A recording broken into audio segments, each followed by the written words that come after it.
Boys and girls, this is the Undisputed Era. Adam Cole, Kyle O'Reilly, Roderick Strong, and you're listening to Going In Raw, baby.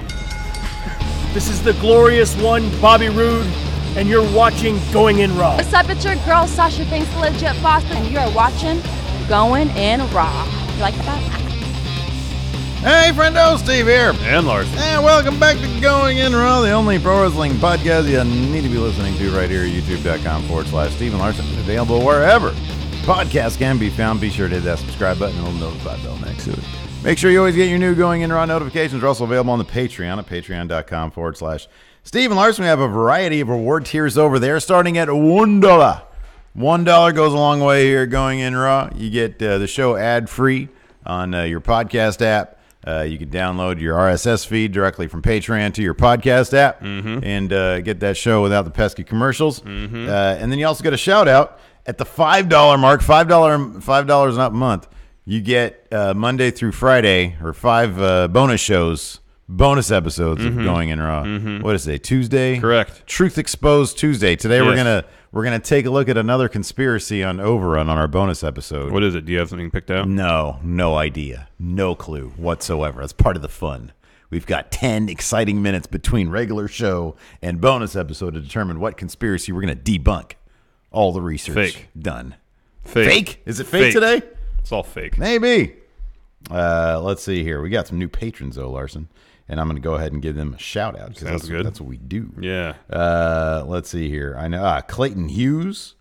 We got MHPW champion Joe. We've got Ryan, Brian Diggs, Ethan Jammy Dodger, Matthew Penny, Dennis B. Price, Damon Biggs, and LP. L-E-L-P. Oh, like member of Run the Jewels LP? Evidently. Oh, that's cool. Welcome. That's very exciting. Huge fan. Larson's a big fan of your musical endeavors. Yeah, man. That's great. Oh, man. Yeah, so anyways, good stuff. Is there a light not on here? It seems dark. It does feel dark, doesn't it? It seems dark. Feels a little dark. You even have the extra light on, but it seems dark. I got an extra light on. Maybe because it's gloomy outside. Yeah, it could be. A little gloomy outside, but yeah, it does feel dark in here. It's it's completely off topic, but, whatever. Yeah, that's us. We are who we are. Over the weekend, I was telling you I need to find snails because when my kids got a project at school that involved snails, I couldn't find snails. This is the most Larry David thing. Open the door. Yeah. Walk out to walk the dog this morning. I go to close the door, and what's hanging out? Oh, snail. Not quite, a slug. Yeah. But it's literally the first snail slug type creature we've seen at our house since we moved there. Does a slug have a shell on it? No. Oh, that's a difference. And it's larger. Okay. It's longer. This is a long slug. Well, yeah, I mean, you're lucky because it's raining. That's when they all come out. Yeah, I know. Yeah. And like the 1 week we have prepared to get this project together, no snails anymore. Yeah. No slugs. I haven't seen any similar type creature at our house, period. Yeah. Since we moved there. My snail disappeared. We took Sydney out to the backyard to go live a life because what happened was they procreate or they whatever. All of a sudden there's like 100 little tiny baby snails. That's crazy. All in the enclosure with them. Like my mother-in-law took Alabama out to the park. They bring home a snail, right? Now any normal person would be like, oh wow, that's cool. And then as soon as Alabama wasn't paying attention, boop, put it outside. Don't boop, but give it a chance to survive. Yeah. Put it outside. No, Alabama wanted to keep it, and I'm a sucker. So I went down to Petco or PetSmart or whatever. I spent like $40. That's the thing you didn't need to do. You could have got like a Tupperware and just put like something over it so it would keep it in there and have a chance to breathe. You need to spend $40 and all that stuff. Well, I wanted like dirt and peat moss and stuff like that. You can get that from your backyard. Yeah. Well, I want good stuff, man. What the heck? I want Sydney to have a good life. I don't want to keep it in a torture chamber. Gee whiz. I could have put it in like a torture basement. Maybe I could have done that, but I opted to give it a good life. You could have given a good life on a budget, man. It would have. Well, $40 is fine. I'm okay. I'm okay with $40. All right. Anyways, tell me how to run my business. Anyways, I don't know, man. What do you think about what do you think about Raw last night? I mean, there was some good stuff. Man, I was dead. I was loving, and I'm sorry, man. I know a lot of you people out there. Charlotte shouldn't be in this match. Oh no, that segment justified her inclusion. Was the MVP. She's been the MVP a couple times, and people just don't realize She was the MVP last night. I was dying. I thought, and we were sitting here yesterday during the show, they're not going to build any momentum for this match.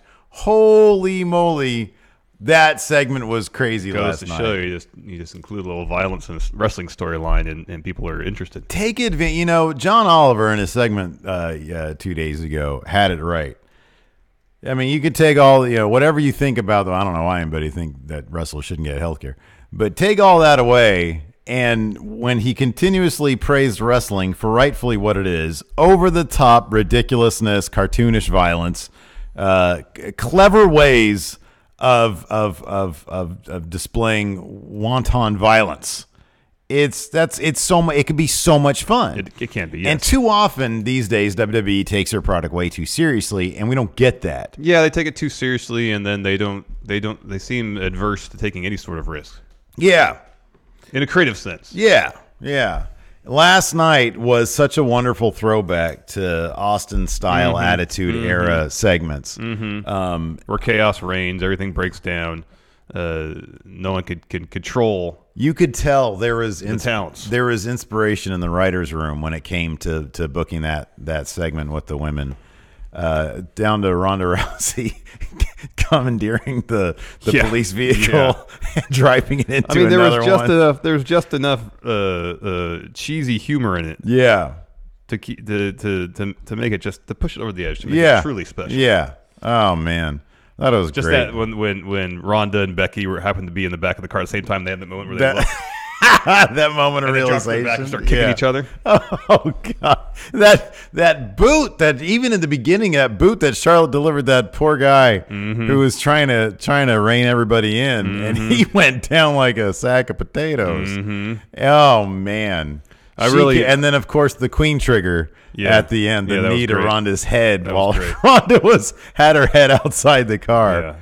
Oh man, I thought that whole thing was great. I was really enjoying it when the police were trying to get them all up the ramp, and all of them in their own way were trying to find ways to free themselves. Yeah, like Ronda was trying the thing where she's sticking her foot behind her to try to trip the cop, right. And then Charlotte was stomping on the cop's toes. Yeah. Just any little thing to free themselves. Oh man, they had it so well covered. Like the TV direction was actually surprisingly really, really good. Lately, I've just been noticing bad TV direction a bit more.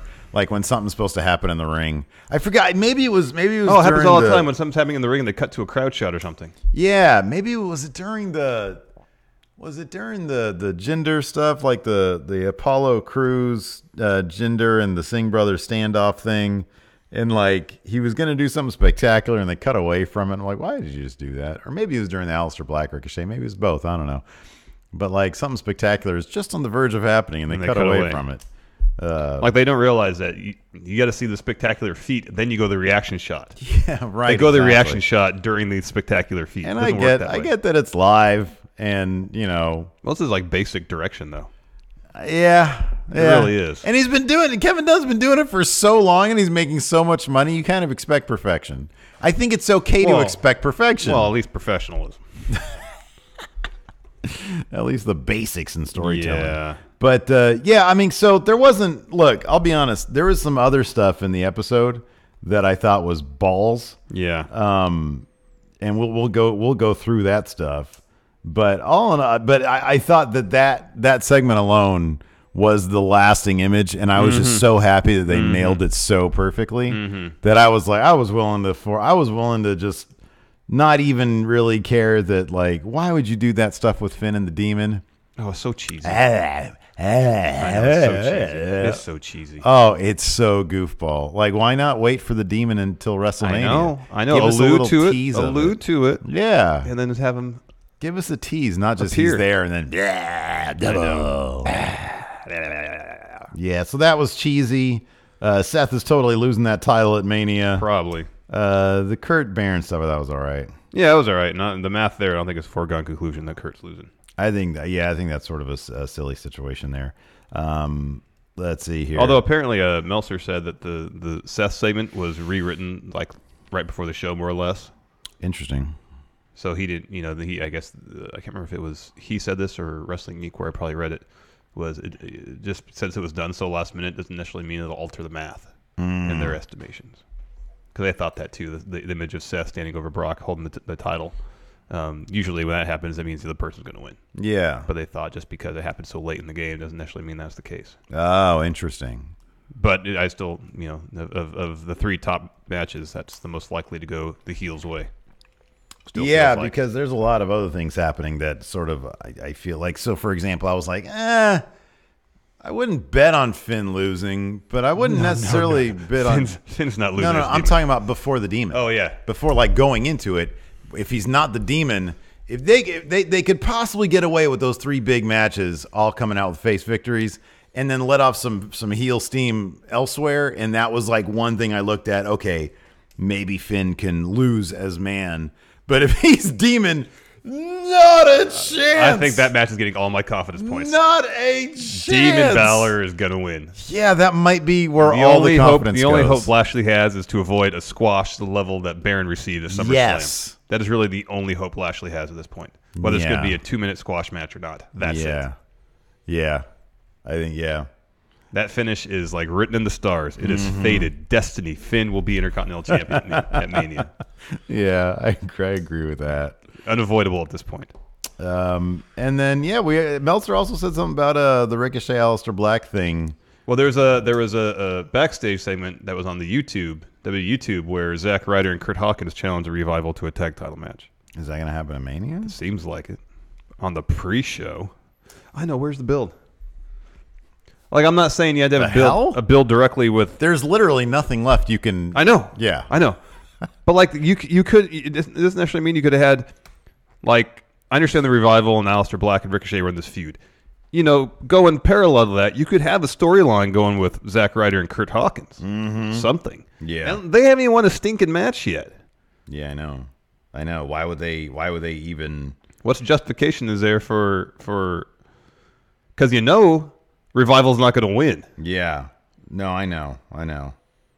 Like, they could have built the story... here it is. In parallel, where match after match, Zack Ryder and Kurt Hawkins are just so close. And it says at WrestleMania, too. Yeah. Yeah, okay. Just so dang close to winning. Is there a main event between now and WrestleMania? When's the main event on? Episode? Well, they tape it yesterday, don't they? So Wednesday, right? Or Thursday. But don't they tape it like on... Yeah. It's ridiculous, man. It's going to be on the kickoff show. It doesn't matter.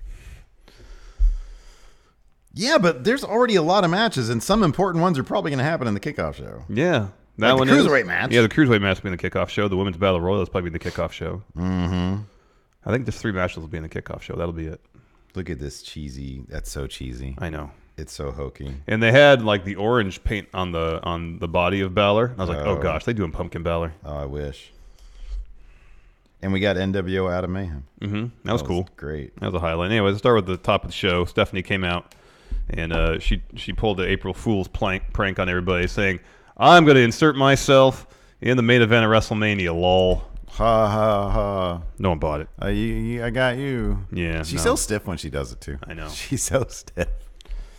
And then she said, "No, what's going to be going down at Mania? All titles will be on the line. The main event, winner take all. Winner take all." So yeah, it's actually winner take all instead of the convoluted mess that Nelson was talking about, which wasn't winner take all. This is winner take all. So what was that one again? It was whoever that if whoever got pinned, if they had a title, they would lose the title of the person that pinned them. Right. So in that sense, if Ronda or Charlotte won, then it would be a winner-take-all scenario. But if Becky were to win, it would not be a winner-take-all scenario unless she pinned both of them. Yeah. So this is like so I had said that I don't think they're going to be unifying the titles. And technically, this isn't title unification. No, they're not making one title. So I guess would be 2 titles. Well, I mean, there's a precedent for when 2 world titles collide and they're on one person, they just make them into one title. Sometimes. So, but when Daniel Bryan had both the titles, he had both the titles. Okay, but after that, they turned it into the... Didn't they turn it into eventually they did. They eventually did, yeah. Yeah, once... Who had it after him? So he had to drop it. Yeah, he had to drop it.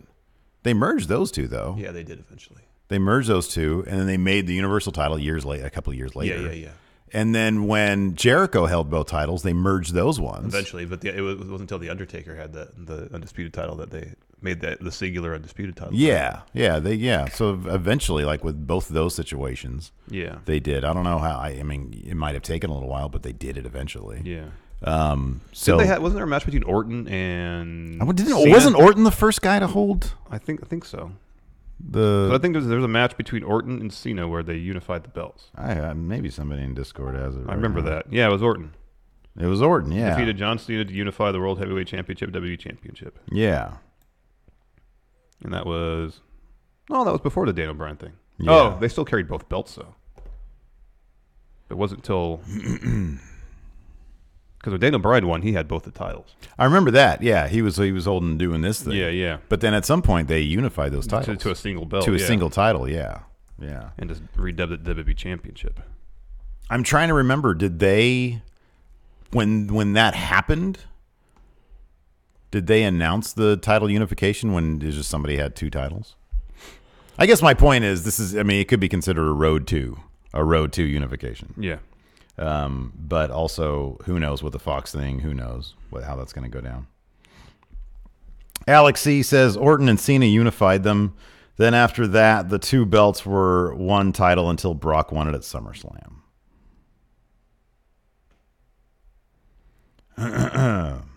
So yeah, Cena picked it up at Money in the Bank. Yeah. And then Brock had it. So yeah, even if they're not calling it unification right now, like that could happen down the line. So sometime between when Cena got it. It depends. Like if Fox says, "Hey, we want top champion," and USA says, "We want top champion," I mean, it could be WWE's way of saying, "Hey," I mean, the tag titles, those are cross brand. The women's tag titles, yeah. The women's tag titles, yeah. Those are cross brand. Yeah. They could do the same thing. Maybe. All depends on the whims of a 70-plus-year-old man, Larson. Mm-hmm. That's what it all depends on. So they might not say unification now, but I'm going to wake up. Maybe unification later. Yeah, exactly. So Steph drops that stipulation. That was it with her. Out comes Brock Lesnar and Paul Heyman. Heyman wants to talk. Talk he does. Mm-hmm. Does the whole, this isn't a prediction, this is a spoiler. Yeah. The usual Paul Heyman stuff. Seth Rollins comes out, interrupts him. He has some words for Paul and Brock. Mm-hmm. He says, nobody wants you here. No one in the back wants you here. None of the fans want you here. I don't want you here either. Yeah. Get out of here. Get out of here. Oh, man. So then he gets all in Brock's face.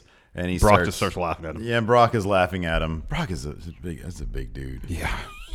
And he laughs at people. I feel like he could sit on his couch for a year and he'd still be massive. Like, I don't think he has to work out to look that way. Well, he'd probably be even more massive. Well, yeah. I mean, he'd be thicker. Yeah. But, like, to keep most of his musculature, I just feel like it's just how he's built. Oh, I think that's just genetics, man. Yeah, I think that's how he's built. God gave him. I don't know how much he really works out. He might do some work on the farm. Yeah, I know, because remember that one time it was obvious he was working out? And then ever since then, not really. Yeah, I know. There was one spell, though. It looked like he was literally on his couch because he came out and he was looking puffy. Yeah. And then he was like, I might do UFC. And he looked like, yeah. And he's like, no, I'm not going to do UFC. Now it's like in between. Yeah. So, yeah, he was laughing at him. And then he walks away and he does the bully shoulder bump thing. Into Seth, yeah. And then Seth from behind, no. Turns him around. He turns him around and then kicks him in the balls. And then a bunch of violence ensues, resulting in Brock trying to get an F5. Doesn't hit it, right? No, Seth escapes, hits another low blow. Yeah, another low blow. Hits a super kick, a stomp, and then he holds the title above Brock. Yeah, so here's the thing. The math would say that Seth is losing. Right, but even if in the scenario it was written right before, I still kind of feel like Brock was going to win. Yeah, maybe. Like even if Brock was standing... Maybe it was just a different way of Seth standing taller. Maybe it was more of a... No, it was supposed to be Brock standing tall over Seth. Oh, it was supposed to... Okay, well, you didn't mention that part. Okay, cool. Yeah, I don't know. It was a like you got the stomp. Typically, when you get the stomp before a pay-per-view, that's when you get to see it, not at For example, the Beth Phoenix match. This was her showcase. Yeah, right. On Raw, yeah. Because at Mania, Sasha and Bayley are totally going to retain. Yeah, I don't see that going any other way either. Yeah. Boy, I really want the Iconics to have those titles on. Yeah, I know. Peyton Royce took the pin last night, though. Boy, oh boy, what a botch fest that was. Yeah. That was ugly. They have zero chemistry with the Iconics. I know. None. I know. It's 2 weeks in a row. 2 weeks in a row. Yeah. Because the match on SmackDown featured a lack of chemistry and here's the thing. I think that I honestly believe that Seth is going to win that title. I would bet on it in Saudi Arabia. I think they need a big moment because a bunch of the bigger names don't want to go there. Yeah, I think they're going to do it in Saudi Arabia. Yeah, it's entirely possible. Entirely possible. After that, we Seth interview backstage. He's like, I may not win, I'm not champion yet. I think it might be the kind of thing where he loses, but he might figure out, I'm almost there. It's a learning experience. I'm almost there, and then he has to fight for a rematch in Saudi Arabia or something like that. Mm-hmm. That's what. And then he finds the key to being. Yeah, exactly. Brock. Yeah, they can find a way around it. After that, we had the eight woman tag match: Sasha and Bayley, Natalya and Beth Phoenix versus the Iconics, Nia Jax and Tamina. We got some Sasha Peyton Royce. They don't their chemistry is basically non-existent. And it's funny, even when I noticed that right after that bit, number one, Sasha landed on her leg. That could have been bad. Like, I've seen things like that. Oh, did you see Noam Dar? It's just it's a bruise, bone bruise and a slight sprain. Yeah. No, but it was so she did the thing where you hold on to somebody and you run up the rope. Yeah. Do something else. And then, but even after that, when Sasha and Bayley did the grabbing hands elbow, they didn't even look like they knew how to do that. Well, they didn't have the matching hands out. Right. They were like, "Are we gonna?" And then we do this. To make a quick adjustment. Yeah, it was kind of weird. It was weird. Yeah. But then, like you said, we got a nice little Beth Phoenix showcase. Yes. Yeah. At one point, Nia and Tamina, who were supposed to be the Iconics tag team partners, because kind of the story going on here was the Iconics were for the heels, the only team involved. They were just tagging each other in and out. And Sasha and Bayley were trying to do the same thing, but Beth Phoenix and Natalya would tag themselves in so they can get some action. But at one point, Nia and Tamina hop off the apron and just hang out ringside. Don't get involved so much. Until Beth spears Tamina through the barricade. That was awesome. But before that, she knocks Sasha off the apron when Bayley was trying to get a hot tag in. Tags herself in. She lays everybody out. The aforementioned spear on Tamina through the barricade. She gets back in the ring. She pins Peyton Royce after a glam slam. She looked great. Yes. Yeah. No, she really did. She looks like she hasn't lost a step. It's amazing what time off gives you. Yeah. Anyways, next, we had a quick shot of Batista. Dave shows up at the arena, looking like $1 million. Dave, he's got red sunglasses on. Yeah, and like a red jacket. He comes down to the ring. He throws to a video package, highlighting the feuds between Triple H and Batista, all with him saying, "One thing you haven't done is beaten me. One thing you haven't done is beaten me," just over and over again. Yeah. Cut back. The ring's all dramatically lit. The spotlight's on him. Yeah. And the camera gets in closer on him. He takes his sunglasses off and he goes, "Hunter, kiss my ass." Yeah. Puts the microphone down. Puts the sunglasses back on. Bit of a smirk. Walks out of the ring. Yeah. It was really good. Yeah. He's really imbuing this with some like real method stuff going on. Yeah. 'Cause even before he started his bit, he kind of mouthed his words to himself again. I wonder if that's what he does on set. Like he has to practice his performance one time. I don't know. Before action is yelled. I don't know, man. I get the feeling that this isn't. I get the feeling that him mouthing the words to himself. I think that's all in character. Oh, could be. I think that's part of what. I think that's part of how he, like maybe in character, Batista is the kind of guy who does that. But I don't know. I think he's too good to have to do that. Oh yeah, I don't know. Yeah, but I don't know. I mean, it could be an unconscious thing, you know. Yeah, it could be. Like it just could be what he does. That's part of his process. I don't know. Yeah, but it's not like he's obvious. Hunter, kiss my ass. He just kind of you can tell his lips move a little bit. Yeah, I don't know. Talks. I don't know if because like back at the the Raw 25 that he was on. When he did didn't the do that there. thing? No, but he came off as a super bit nervous. Nervous, yeah. He came off as a bit, like he hasn't been in front of a live crowd. So it's possible. I think it's possible either way. But I think that he's been in such a I'm in character thing that it wouldn't surprise me if that was part of being in character. I don't know. I think that he's a really smart guy, and I think that he's been around for a long time. Yeah. And it would surprise me if he had to do that, given how much stuff he has to do on movie sets. But then it could. But also on movie sets, you get the benefit of editing. So you can do that before you actually cameras are rolling and it's not actually included in the film. Where in wrestling, you can't really hide that as well. Yeah, but it's, like I said, it's not like a major thing like when Braun was mouthing words to himself when he forgot his lines. It's very subtle. Yeah. In any event, yeah, it was okay. It didn't do a lot for me. But I don't know. I love Batista, so I'm like, whatever. I just wonder if he said to him, hey, I want this kind of lighting. I want it framed this particular way, because it was very dramatic as opposed to everything else in the show. Yeah. No, I definitely get the feeling that Batista is if not directing this entire thing, has a heavy hand in it. After that, we had these do nothing for me. The Elias in front of MetLife Stadium. Elias man on the street stuff. Elias heel again. It's really fallen flat. He works so much better in front of a crowd, anyways. Yeah. But even then, the problem is it's nothing he's doing necessarily. It's just, man, there's nothing for him to do. There's nothing for him to chew on, really. I feel like they're just saying, okay, we're live. Go ahead, do whatever. Yeah. Somebody here in chat, I need to see this. Cactus Jackie. Oh. Says, offered up a super chat, said, hi, fellas. Not sure if you talked about the possibility of Honky Tonk Man being the one to interrupt Elias during his Manny performance. We'd pretty much only talked about Undertaker and maybe Cena. But I think that's probably a more likely scenario. Yeah, that's entirely possible. Given the parallels. After that, we had Apollo Crews versus Jinder Mahal, and the ring had a bunch of lumberjacks. Kind of, yeah. It was all the Andre the Giant Battle Royal competitors surrounding the ring. Yeah. Were they functioning as lumberjack? What was the point of that? No, I think just to have everybody out there. Oh, my gosh. And then EC3 was like no selling the whole thing. Yeah. He was standing there stone faced, not involved in the match whatsoever. What a colossal waste. What a colossal waste. I mean, at least he got some lines during that Braun bit. Anyways, Apollo picked up the win pretty quickly with a frog splash. And then he poses next to the trophy, which they put on the apron. And then a bunch of other people get in the ring, wanting a photo opportunity of their own. Eventually, a brawl breaks out. At the end, Apollo clears the ring. He again poses with the trophy. So he's pretty much not winning, unfortunately. Yeah, you're probably right about that. I'd love for him to win. I think that'd be great. But it's probably not going to happen. Yeah. And Corey Graves is going on and on how he's picking Michael Che to win.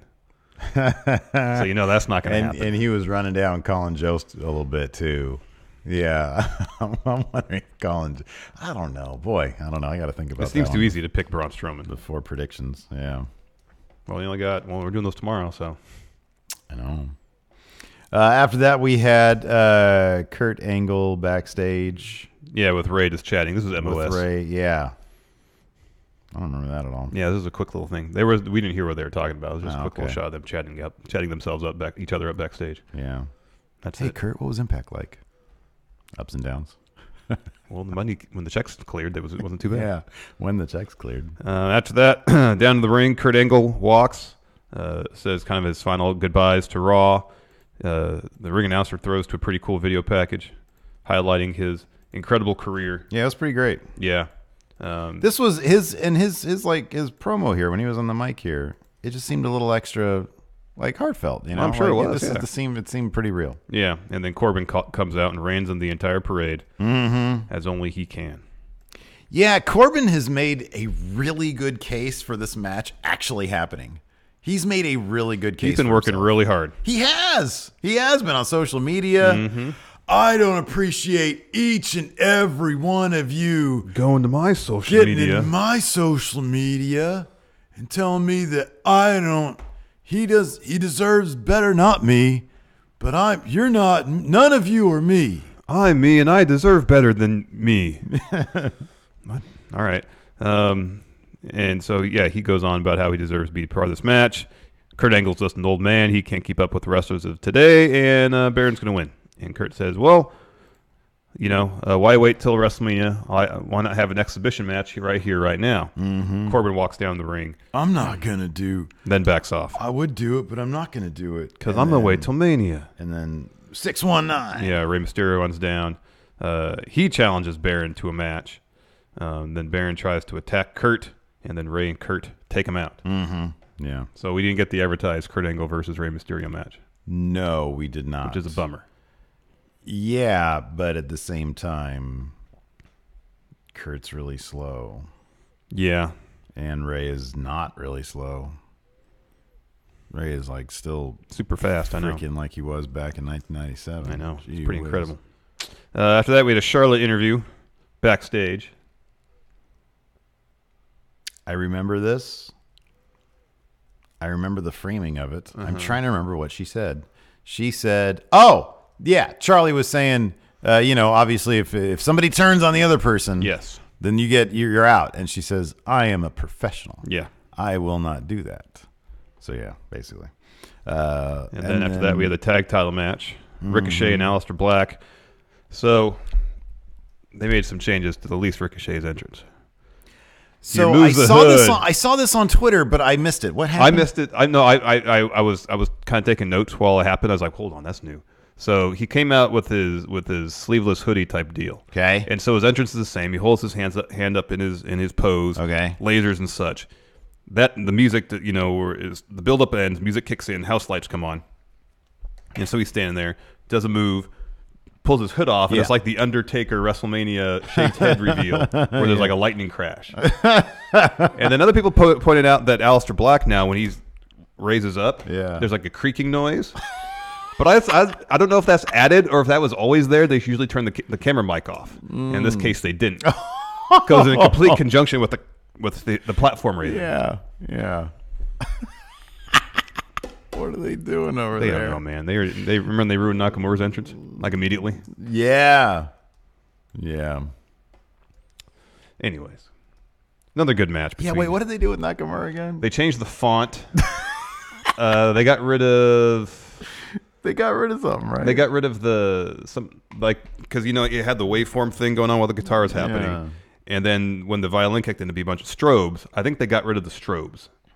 And the strobes only happened once he came out, and they added like a sound effect to his too. At one point. Yeah, I missed the waveform with the dun dun dun with the guitar dun. riff. Yeah. Oh boy, I missed that. Yeah, that was really cool. I kind of like the rapping stuff, but like I really missed the wah wah. I remember when I first saw that when he first came out at Takeover against Sami Zayn, I marked out so hard because I was like, this is unlike anything I've ever seen. That was the best. And then what's he doing right now? Where's he at? ridiculous. I know. This is a fun match, though. It was a fun match. I can always watch Ricochet jumping over that ring post. Heck yeah, man. Oh, my God. And the way he just kind of hovers in midair for a bit. Yeah. Seemingly. Yeah. And then tucks his head and then does the flip. Dude, I know. It's insane, man. He's crazy talented dude. We got to see Scott Dawson's butt crack. Did they flash to a black frame for you? Or did you see full on? No. I didn't notice either. At one point, Aleister Black reached up. Scott Dawson. Wait, who's the bald one? Scott Dawson, right? Yeah. I'm starting to figure it out. He reaches over and he grabs him by the trunks to bring him down, but Dawson held on a little bit too much, and so all that came down were trunks. Oh, so you saw some buttocks. I saw a butt crack. Buttocks. And it made me chuckle. You know why? Because butt cracks are funny. Butts are funny. Yeah. In the match, saw, as you say, Ricochet jump over the ring post, takes out the Revival. Wilder and Ricochet both try to get back in the ring, jockey for position. In the end, Wilder drives Ricochet into the barricade. Ricochet comes to enough to try to beat the 10 count around 7 or so, and then Scott Dawson pulls him off the apron and sticks his foot in between the... Scott Dawson's under the ring, mind you. Yeah. Pulls Ricochet off the apron and sticks his foot in. That was the most hornswoggle thing ever. I know. Because like he was in the deep steel in there. supports Yeah. of the ring. Ricochet gets counted out. Revival wins. You see the trailer for that Jarmusch zombie movie? It's really funny. Yeah. It's really good. Check it out. Anyway, sorry. And then Alistair drops both members of Revival with black masses, and then Ricochet hits a 630 on Scott Dawson. But apparently they're out of the title picture now, even though they haven't really taken the pinfall. They haven't taken a pinfall loss to the tag champions. Well, I wonder if this was the end of their, main roster journey for now. Tag run. Well, I don't know about. I don't know. It's going to be interesting. I mean they've got their match at Takeover, and if they win, it'd be hard. They're not winning. I'd be very surprised if they won. Yeah. If they win, they're not going to be on main roster. No, obviously still. not. In fact, that'd be my. But didn't they just have like a big farewell, like seeming goodbye thing? Seemingly. Dude, I don't know, man. But if it's all up to Vince, his whims, and who the hell knows? Nobody. It's insane for us to sit here and speculate. By the way, it's basically pointless because it's the whims of an old man, old man who's probably furious right now with John Oliver because their stock went down 3% after that. Well, that's not a lot, though. No, it's not. Well, I wouldn't mind having 3% of their. Oh no, agreed. But I mean, for Vince, in total on paper, whatever that value is, probably millions of dollars. Relative pocket change for Vince. I guess he's supposed to be a billionaire now. Anyways, after that, backstage, Ronda, she's warming up, throwing some punches. Charlie comes up to her and says, hey, ask her a question. And Ronda says, I really don't want to talk right now. Mm-hmm. And then continues to talk while she punches the air. Yeah.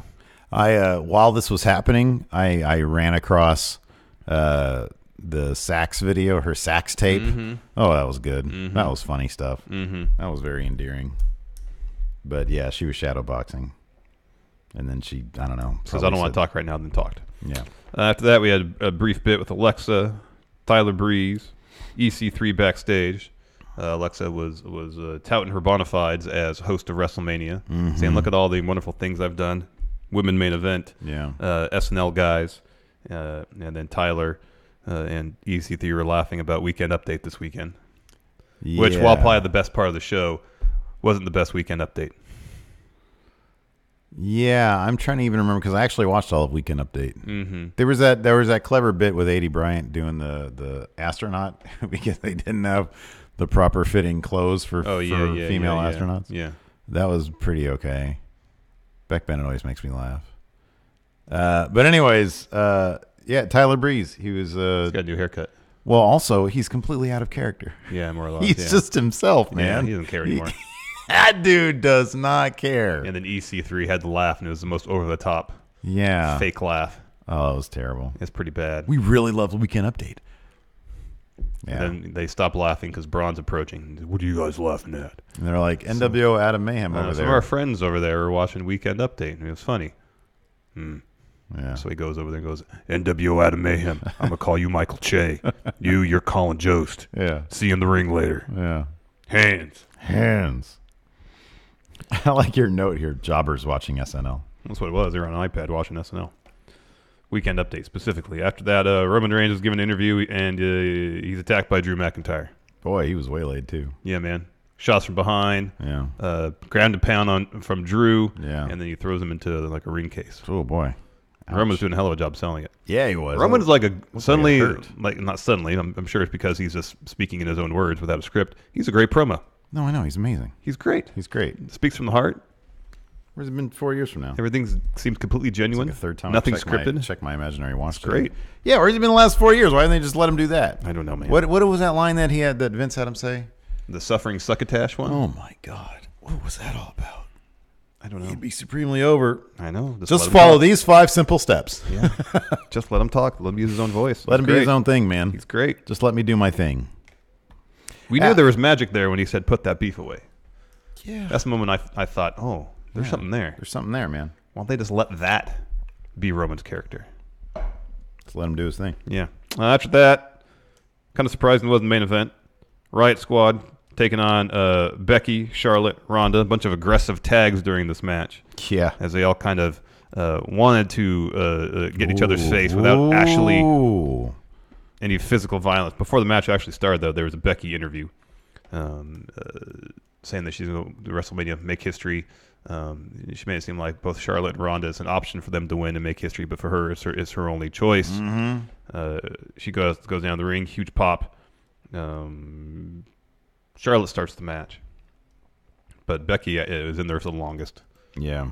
And then eventually Charlotte tags herself in, and while her and Becky are arguing, Ronda tags herself in. Yeah. She gets in there, gets Liv to tap to the armbar pretty much immediately, and then Ronda gets up, turn around, and basically punches Charlotte square in the throat. Yeah. And then a brawl ensues. They start brawling over the place. Security comes in. They beat them up. Mm-hmm. Cops come in. They manage to separate him for a moment. There's that great shot I mentioned earlier of just in the square in the middle of the frame. Charlotte comes out of nowhere with this, and those legs are so long. I know. So she's got these long-ass legs, and this huge boot just annihilates this poor fella who just goes to the ground and starts like holding his face. Yeah. Oh, man. It's fantastic. This was great. So they handcuff Charlotte. Well, handcuff Ronda first. I'm sorry, Ronda. And then Becky comes running over and cold cocks her. Yeah, starts kicking her. Starts laying into her. They separate them. Becky is handcuffed. All the while, Charlotte's on the outside, and she just has this look on her face. Oh, Charlotte was killing me, dude. That was great. Oh, man, that was awesome. So they get Ronda and Becky out of the ring. Charlotte runs up and drops Ronda with a forearm. They handcuff her. Yeah. And then the cops lead all three of them backstage while they're all struggling to kind of free themselves. Once backstage, they put Charlotte in one car, like a marked car. And then they, for some reason, think it's a good idea to put Ronda and Becky in the same car. They turn and look at each other, realize they're in the same car together, and then start kicking the hell out of each other. Ronda kicks out the window and like the framing of the window of the car. Yeah. So eventually they pull them out, and they think it's a good idea to open the door. Sorry, they pull Becky out. They open the door, I guess, to put in the same car as Charlotte. Yeah. Charlotte takes the opportunity in a cartoonish fashion to escape. And while that's happening, Ronda goes to the driver's seat of the unmarked car. All of a sudden, you just like they go to sort of a long shot, and you see the car start to move, and it crashes into the car. The marked car, yeah. And there's Ronda at the steering wheel, and so they try to get her out. She makes her way back to the back seat. She's out the back window talking trash to Charlotte. Charlotte runs up, gives her a huge knee, which Ronda sells. Oh, it's great. Incredibly. And then she comes to and starts talking trash again. Yeah. It was pretty good. Man, it was awesome. So Becky's in the marked police car. That drives off. They eventually drive the unmarked police car off.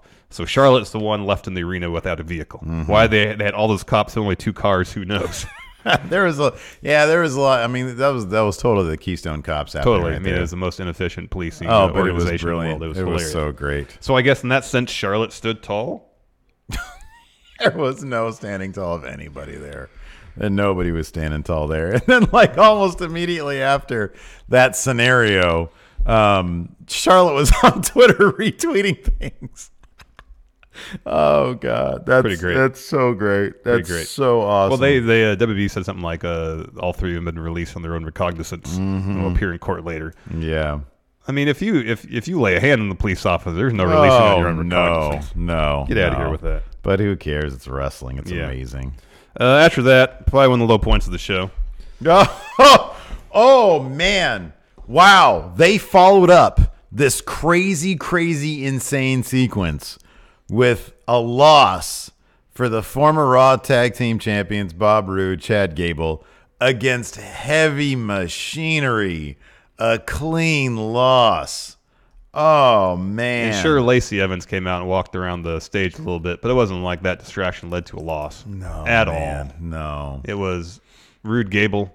You're not contenders anymore. Nope. The only silver linings, because Otis pinned Chad Gable after a compactor, is they really focused on Bob Roode being obviously upset with this loss. And I thought right then and there we were going to get it. No, he's going to eliminate him in the Battle Royal. I guess so. And then maybe we'll get it after Mania. Maybe we'll get a heel Bob Roode. And hopefully. Maybe this will all mean something good for Bob Roode anyways. Maybe. But, oh, man. Wow. Embarrassing loss. Next, Braun Strowman took on NWO Adam Mayhem and Colin Jost. And I guess NWO Colin Jost at this point. Of course, this was a complete and utter squash match for Braun Strowman. Got a bunch of shoulder tackles, a bunch of power slams, and he finished the match by power slamming both of them at the same time. Yeah, it's pretty impressive. Pretty impressive feat for the win. Yep. After that, Bob Lashley came out with Leo Rush for an interview. They were talking. Charlie kind of spoiled things, saying, there's been a lot of rumors about the Demon making an appearance at WrestleMania. What do you think about that? Mm-hmm. And Lashley acts like no huge deal. He's like, Finn Balor is the Demon. Like he was truth exposed. Bobby Lashley. Finn Balor is the Demon. Finn Balor is the Demon. The demon is Finn Balor. They're the same person. Yeah, he was kind of no-selling the whole thing. Yeah. And then Finn shows up with the Titantron. Does his best David Putty. Yeah. And then... I've got a lot of demons, Bubby. The devil. The devil. And a bunch of fake smoke appears in front of him and behind him. And then the smoke dissipates, and there's the demon. And he sticks his tongue out and goes, that was so hokey. Yeah, it's pretty cheesy. So confirm Demon Balor at Bob Lashley. Confirm new Intercontinental Champion. And then a lot of people, of course, bring up, why wouldn't he have done that for Brock Lesnar? Yeah, I know. That's a fair point. Because Brock Lesnar had to win that match. Yeah, I know. Well, they told me backstage that Brock had to win this, so I couldn't be Demon, because Demon only can win. Mm-hmm. So that's why. Yeah. And then finally the main event, Rey Mysterio. His first match on Raw in, 5 years, they said? 5 or 6 years? Yes. Taking on Baron Corbin. Kind of surprised this match wasn't terribly competitive, in the sense that Baron Corbin more or less dominated the whole thing. Well, yeah, and then he won with a signature move. Yeah, not even his finish. I love Deep Stakes. It is great. So much fun. It looks like fun, but Ray's taking on Samoa Joe for the U.S. title. At least have him lose to an End of Days. Yeah. Well, it's not a strong showing for Ray. No, it wasn't. No, I was kind of surprised. I was actually kind of surprised they had this as the main event. I feel like they were probably maybe trying to make a bigger deal of the fact that Ray was on Raw for the first time in forever. I mean, Ray's a big name and everything. Yeah, but he's a legend. But yeah, they still really love their Baron Corbin. He's still a good heel. He's a really good heel. I like Baron. I like Baron a lot. I like Baron. And then Baron walks up the ramp, poses a little bit. Kurt lays him out, puts him in the ankle lock. So you were all about this match at Mania from the get-go. I had no problem with it because I understood totally like storyline aspect of things. I think that had we not got, I'm for it now. I'm yay now, only because in the interim, in the meantime, we've had for the most part a really good Kurt farewell tour. Yeah, he's been handed a bunch of really good names, or apparently he's been picking them. Yeah, he's been picking some pretty good names. Yes, and it's also kind of illustrated that. Kurt's just he's just slower. He's just old. He's just old at this point. So I don't know. I'm not really sure we'd get like an amazing wrestling exhibition at WrestleMania, and we might still get that. It might still be a Cena thing. I don't know. It could be, or I mean, maybe they'll put in the work and put together a match that highlights both wrestlers' strengths. So Baron wins with a deep 6. He goes up to the stage, and Kurt Angle comes out, lays him out, puts him in the ankle lock. Yeah. Did Kurt just hurt himself with that math, or you said earlier you think the math doesn't really apply? It's more of a special attraction match. Yeah. It's a crowd pleaser. Yeah, maybe. I have a hard time believing they're going to have Kurt Angle lose to Baron Corbin in his farewell match. Yeah, there's always a Raw after Mania. So I don't know. That's just my guts telling me that. I got 24 hours to do a lot of thinking. And while we hold pretty true to the math, the stand tall math, it's not 100% accurate. No, it's not. There's exceptions. I'm not even sure it's like 50% accurate. No, I think it's about 60% accurate. Was it 60%? Yeah, about 60%. So I think this would be a scenario. This is one of the 40% scenarios where Kurt standing tall does not preclude him from winning. Yeah. There's also a Seth probably, but Kurt no. Since this special circumstance, this is farewell. We didn't get the match between him and Ray. They wanted to give the fans his last appearance to Raw, a quality moment. And so at least we got that. What's the math on retirement matches, though? Well, if it's a stipulation that if you lose, you retire, then it's probably farewell. I'm sorry, I should have said a farewell match. Oh, I don't know. Ric Flair versus Shawn Michaels. That was a Ric Flair retirement match, wasn't it? I think if he lost, he retired. If he lost, he retired. Because that's why Shawn said, "I'm sorry, I love you," before the super kick, because he really didn't want to retire Flair. Yeah. And those more often than not are like friendlies, they're like kind of. I mean, because I just think of that one. I mean, Shawn Michaels, his last match was against The Undertaker. It wasn't necessarily a friendly, but then the Miz. But that one is more of a friendly than Kurt Angle, Baron Corbin. Yeah, but then you can talk about the Miz, Dolph at No Mercy for the Intercontinental title. That was a retirement match. Dolph put his career on the line, and he won. Yeah, Triple H is putting his career on the line against Batista, and he's going to win. Yeah. Trying to think of similar situations where old guy is retiring, he's on the way out, young jerk, young heel is taking him on. I don't know. Just seems to bring the story full circle that Kurt kind of has to win it. Yeah, I think I agree with that. For the sake of story. And he's been humiliated. So I think he's been humiliated so many times. Like Drew humiliated him. And Baron won whatever match they had. Anyways. So yeah, I don't know. It was definitely an active go home. Yeah, like there was stuff happening. Like especially now that we went back through it, I was like, oh yeah, there's actually stuff happening here. It wasn't a boring show. Not at all. It wasn't. It actually went by pretty quick. It did. I was surprised. Let's do a SmackDown preview, Steve. Okay. WWE Champion Daniel Bryan and Kofi Kingston to make the WrestleMania match official with contract signing. After everything he's been through to get here, Kofi Kingston made it known on social media that he wanted his WWE Championship opportunity against the new Daniel Bryan to be official. There's a tweet here. WWE Champion Daniel Bryan and Kofi Kingston will sign the contract for the WWE title match at WrestleMania 35 tonight on the blue brand, with Kofi's momentum as strong as ever and Bryan clearly irate that he must defend his title against the dreadlock Dynamo at the show of shows. It seems plausible that any number of things could go down just 5 nights before they collide at MetLife Stadium. Will this be another all-time memorable contract signing? AJ Styles and Randy Orton set to appear on the Kevin Owens Show just 5 nights before WrestleMania. With the WrestleMania 35 Clash in sight, AJ Styles and Randy Orton will meet face-to-face one last time on the Kevin Owens Show before they collide on the grandest stage of them all. With KO never afraid to stir things up between his guests on his always provocative talk show, it's almost guaranteed that the Phenomenal One and the Viper will get some final digs in before their battle on the show of shows. Exactly what will go down? Rey Mysterio and Andrade to rekindle their already classic rivalry on SmackDown Live. Rather than doing this in WrestleMania, we get a SmackDown match.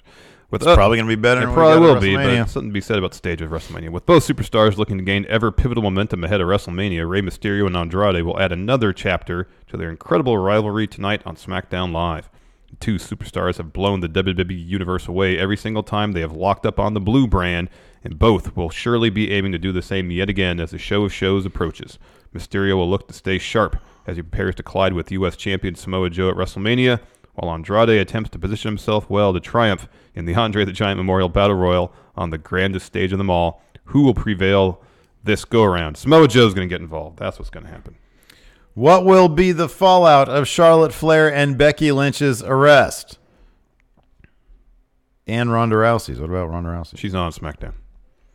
The stakes for the historic main event of WrestleMania 35 are higher than ever, with the triple threat match turning into a winner-take-all showdown for both the Raw and SmackDown Women's Championships. The bad blood between Charlotte Flair, Becky Lynch, and Ronda Rousey could not be contained in the ring last night by security and local police. Even being handcuffed couldn't stop the three superstars from laying into each other on Monday Night Raw, leading to their arrest. All three women were released later that night on their own recognizance. How will this incident affect the Queen and the Man as they continue to get ready for the showcase of the Immortals this Sunday? Is The Miz prepared for Shane McMahon if Falls Count Anywhere? Last Tuesday, The Miz asked for a Falls Count Anywhere match with Shane McMahon at WrestleMania and got his wish. However, when Shane O'Mac arrived to agree to the stipulation, he came with an army of security guards and superstars to put between himself and his former tag team partner. When McMahon insulted the A-lister's family, The Miz overcame the odds, fighting off Sanity, Shelton Benjamin, and Primo, but McMahon left before Miz... Primo. That last guy. Primo. What's a Primo? Primo Cologne. But McMahon left before Miz could get his hands on him. Will Shane arrive with backup once again? Will The Miz bring the fight to Shane before WrestleMania? Find out tonight on SmackDown Live 8/7 Central on USA Network. Hold on a second, though. Look at this. I've never noticed it before. Have you noticed? They give credit to the author now. No, they always do. They've been doing that for a while. Yeah. Man. We've never given credit to the author before. We just never scrolled down far enough. Ryan Papola. Let's see what else he's done here. Most recent post. Is he responsible for all the... So we got a SmackDown Live preview. He's a SmackDown Live guy. Oh. But no, he also did the preview for Finn Balor is bringing the Demon to WrestleMania against the Almighty. He just works for digital. A lot of SmackDown stuff. Predominantly SmackDown, but there's some Raw stuff in there here and there. There's a WrestleMania thing. It's all SmackDown. Well, mostly SmackDown. It's all SmackDown. Oh, you said there's a one that was Raw, though. Well, that was the WrestleMania. Oh. It was a Raw match, but it was WrestleMania. So all right. I'm fascinated by the writer's hierarchy. There you go. What do they do? I don't know.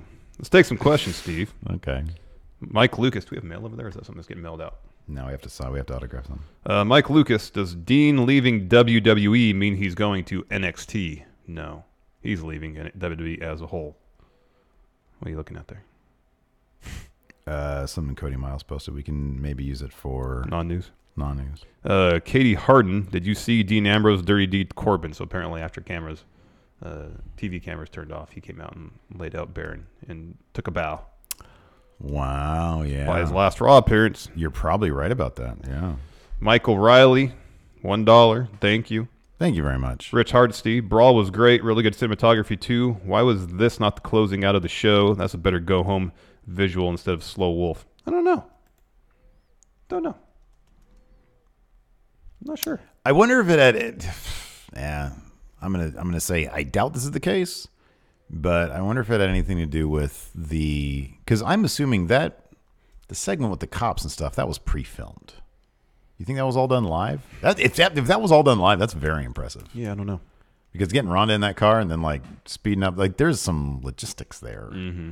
So I don't know if that was pre-produced or not, but I wonder if it was a timing thing. Oh, I don't know. But I doubt that would be the case. Yeah. I don't know. I thought that too. I mean, it would have been a more powerful go home to end the show. Maybe it was to get people talking and then they tune in. Because it was That could be. It was a really good the top segment. of the third hour, and I think usually that's kind of, in some respects, what they consider the main event because there's always a drop-off for hour 3. Right, yeah. Marco Pacina. Raw was decent. Sad no Ray versus Kurt, though. Yeah, I know. Jeffrey Nguyen. Demon Finn reminded me of the landlady in Kingpin. Don't remember the landlady in Kingpin. Neither do I, but that sounds right. Quoth Raven 79. Steve, did you enjoy Adam Mayhem getting destroyed? I wish it was actually Adam Mayhem. Oh, I think it would. No, I'm not saying because he would have got destroyed. Because seeing Adam Mayhem has a very good dumbfounded face. Mm-hmm. When we did Friendo Road, when he would have to portray dumbfounded, and having Braun Strowman come up to you while you're watching SNL, that dude, whoever that was, he gave a decent dumbfounded look, But like, Adam oh Mayhem, god, Adam Mayhem would have. Adam Mayhem's face would have been better. That's true. It would have been funny. I think it would have been better. Tom talks rubbish. Larson's favorite WWE match of all time. It's probably the end of the era one. That one's so good. I'll say that. Okay. And then your favorite WWE match of all time. The Miss WrestleMania Battle Royal. Oh, get out of here. Yeah, that's actually probably the same as yours. Probably end of an era. Cactus Jackie. Hi, fellas. Not sure if you talked about the Oh, we did this one. one. We did one already. Sorry. Jimmy Thomas, when Becky kicked that cop's walkie-talkie away when they reached down to pick it up. That was great. That was really That good. was good. I love that. Tom talks rubbish. Which Shawn Michaels WWE run was better? You make the case that the second run was probably better. What are we talking about? Oh, God, yeah. I think, man, I don't know. I mean, his first one was really long, but The second run, there was this great match after great match. it was obviously, it was like a 4-year, 5-year dream run. Mm-hmm. You know, it was everything. Like, you could tell that dude just appreciated being back and being in the mix. Neld at TV. I thought Baron was going to say, I'm tired of all you going to my social media saying, hey, you're not. Why are you all saying that I'm not me, you? Alex C., what would you think of Charlotte unifying the titles and replacing the belts with a big gold belt? That'd be interesting. That would be kind of cool. That'd be kind of cool. People would be upset. Oh, yes. But I think it'd be kind of cool. Ricky Scurvy. Happy Mania Week, friendos. Thank you. Thank you, Ricky. Cody Miles, this is dead on. This is so true. I thought this, and I just forgot to mention it. He says, is it me or does the Andre Trophy look worse and cheaper every year? Yeah. It does. It's like they have a replica of a replica. I know. It looks cheap. Did they take it off the apron during the brawl? Because it didn't budge. I don't know, man. I just remember seeing it. It looked ugly. Yeah, it looked like it was about to fall over. Tommy Cat. Hey, friendos. En route to D.C. to watch Phillies Nationals. Cool. I've never been to the Nationals Stadium. I want to check it out, though. I love this Charlotte Flair. I had not seen this. Charlotte Flair tweeted out a shot of her doing the Tranquilo with the SmackDown title, and she tags Andrade in it. That's a cute couple right there, man. There's I guess so. Andrade and Zelina Vega they did a ride-along thing. And at one point they have Alistair on the phone, and I saw like little clips of it. It looks amazing. Really? It looks so charming. Check that out. Alto, does Triple H show up as Thanos? Didn't Seth do that at SummerSlam or something? Yes, he had the Thanos glove.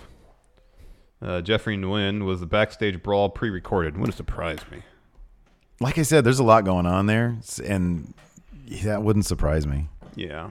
Josh Little, have Aleister Black and Ricochet lose at TakeOver, then have to go to Mania and beat Wilder and Dawson for the titles. I think that'd be great, but it seems like we're getting the Revival versus Ryder and Hawkins. Yeah. That's so, yeah. I mean, basically I guess no build. So you think they're going to get that win in the kickoff show? Mm-hmm.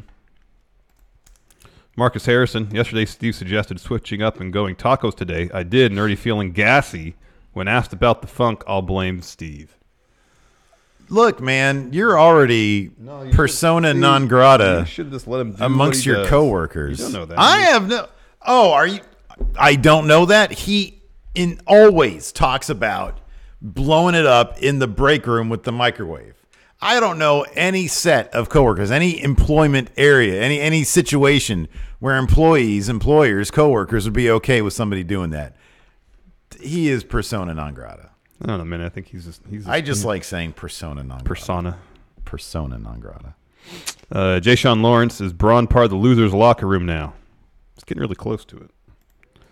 FDSM wants us to do math on the Hardys. I don't know if we've done the Hardys. I don't think the Big Show celebrity spot is in the losers locker room. It kind of exists somewhere between the winners locker room and losers locker room. It's kind of above all that, but sadly below like belts. Yeah.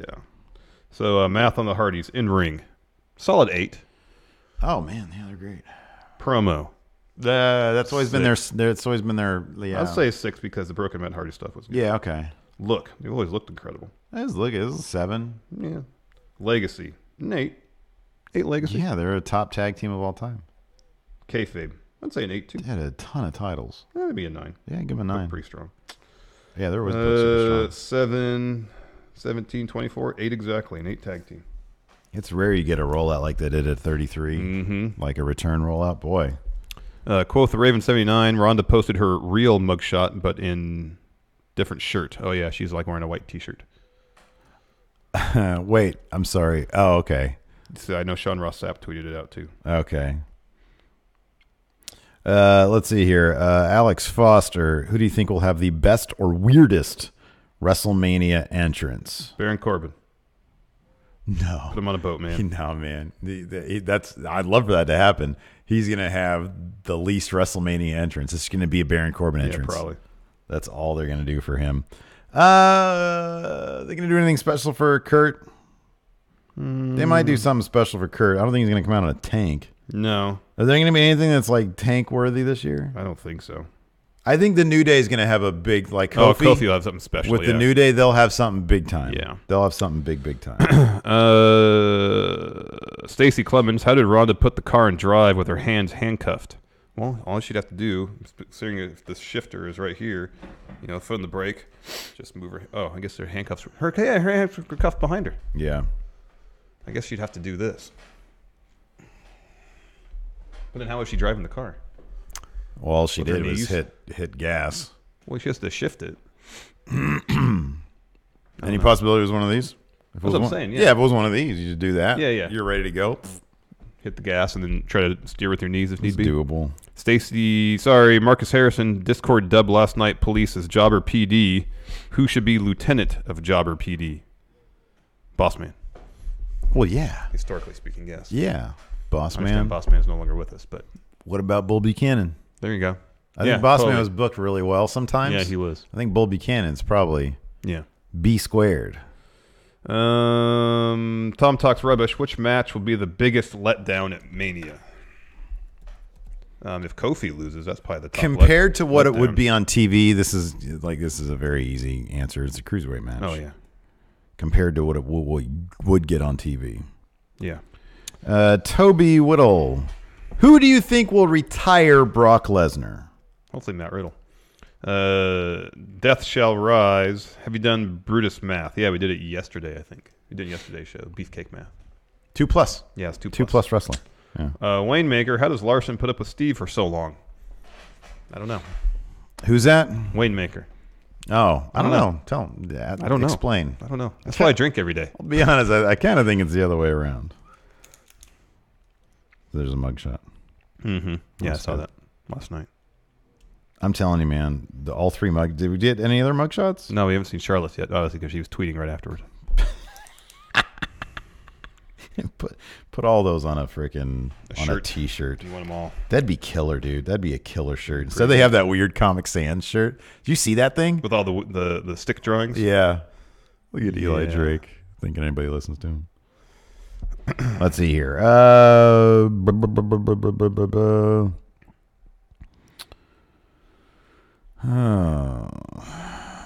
golly, these freaking. There we go. What do you got? Christopher Glidden. Why do you think WWE is making the main event of WrestleMania winner takes all instead of cashing in on the horsewomen curtain call thing and having all the women holding titles only to be confronted by the MMA horsewomen? I don't think the MMA horsewomen are anywhere close to being near enough to be on that stage. They haven't earned it. I mean, half of them haven't earned it.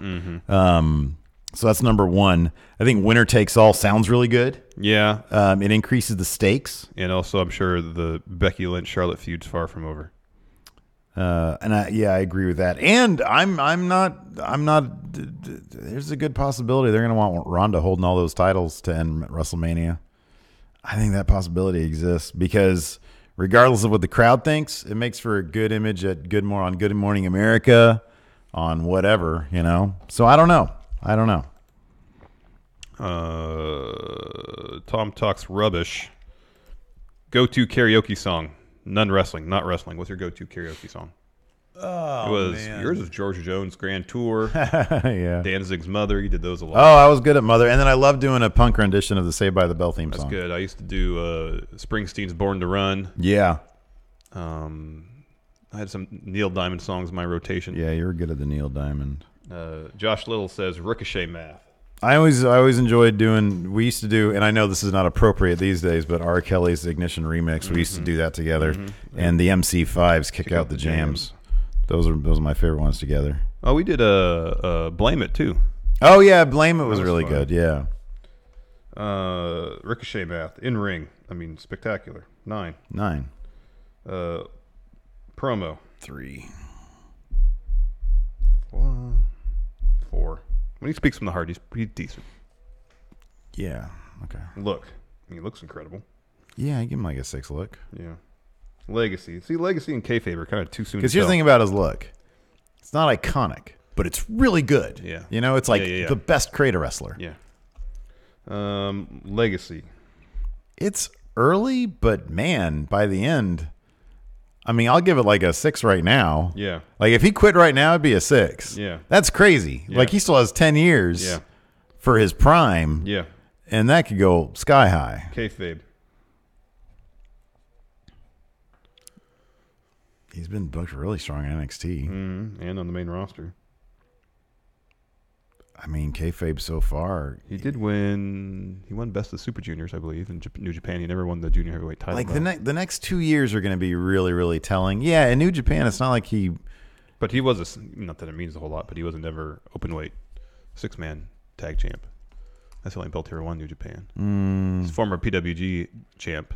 Yeah. I'm sure he's won belts elsewhere. I mean, you can give him a 6, I guess. Yeah. It's still really early to tell, but you're right. Like it's not like he's been. If he had won the junior title in New Japan, but he was only there for right now he's a 6+.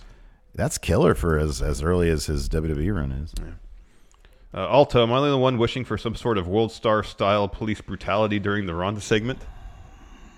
I don't want police brutality. I want to see them. Oh, I'm a much bigger fan of hapless cops. Yes, because hapless cops and let the competitors dole out the violence to one another. Like ideally in this world, unless he's talking about them beating up the cops. Oh, then I'd be fine with it. Yeah. No, like ideally, you just want your local policeman to be, Keystone Cop. He wouldn't need to be, and he wouldn't.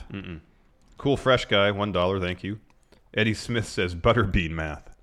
Well, based on this one match, Ring 10. Kayfabe 10. Yeah. Legacy 5. Legacy 5. Well, he destroyed a guy's career in WWE. He looked great when he knocked the Bart gun out. His look is... he literally looks like a Butterbean. Yeah, I know. 5. Promo, nothing. Yeah. Never heard him do a promo. So he's probably like a 5+. Probably 5+, based on Legacy. Based on kayfabe. Based on 30 seconds of WWE action. In ring and kayfabe, yeah. He maxed those out. Oh, man, that's funny. Let's see here. Matthew Robertson. What are the chances Asuka gets shifted to Raw in the Superstar Shakeup? And if she does, what's her first feud? The possibility exists. I don't know. Everything sort of jury is out on how they're going to deal with Asuka. But man. But if they move her off SmackDown to Raw, and assuming SmackDown doesn't get someone comparable in return, SmackDown Women's Division would take a massive hit. Assuming Charlotte stays, it'd just be Charlotte. And then I like Naomi a lot. They'd have to do a lot of reshuffling for that to work. Yeah. Infinite drop kicks. I used your Going In Raw promo code for Robinhood, and I've been investing for a month now. If you had the disposable income, would you invest or buy WWE stock? At the time of the question, WWE closed at $87.20. No. If I knew that it was going to be like that, I would have bought during the IPO 20 years ago. Like when it was $17 a share, then yes. But no, I'm telling you, man, it's all about cloud security, Green energy, possibly desalination, and weed. Though that's what you want to get into. Those are the industries of the future. Those are the industries of the future. Plain and clear. Cloud security, man. Green energy. Green energy, weed, and what else did I say? Desalinization. Don't pay attention to desalinization. It's too expensive. It's way too expensive. But if somebody cracks that code, I wonder if there's any. Are there any like cheap or companies that have like a cheap stock that deals with bio 3D printing? That I don't know. That's going to be a freaking thing, man. People are going to start probably using stem cells and 3D printers in coordination with each other. It's going to be crazy. Future's going to be crazy, man. The only question is, will we live long enough to be immortal? No. My answer, yes. No. Absolutely. Not really interested in that either. Oh, I totally am. Good for you. I'm going to be sitting there with my amazing, refreshed, rejuvenated young body. All right. You know, get all the Sono Bello, get all the fat taken out of me. I'll be looking like a stud. You're going to be sitting there, a withered old man. No, I'll be dead. Impotent. I'll be dead. Dying. And I'm going to come. No, dead. I'm going to whisper in your ear. The very last thing you hear is going to be me saying, "I told you so, idiot." And I'll just shrug. Whatever. Tom Talks Rubbish. Suggestions for Raw after Mania 14 or 15. Man, that's taking it back a ways.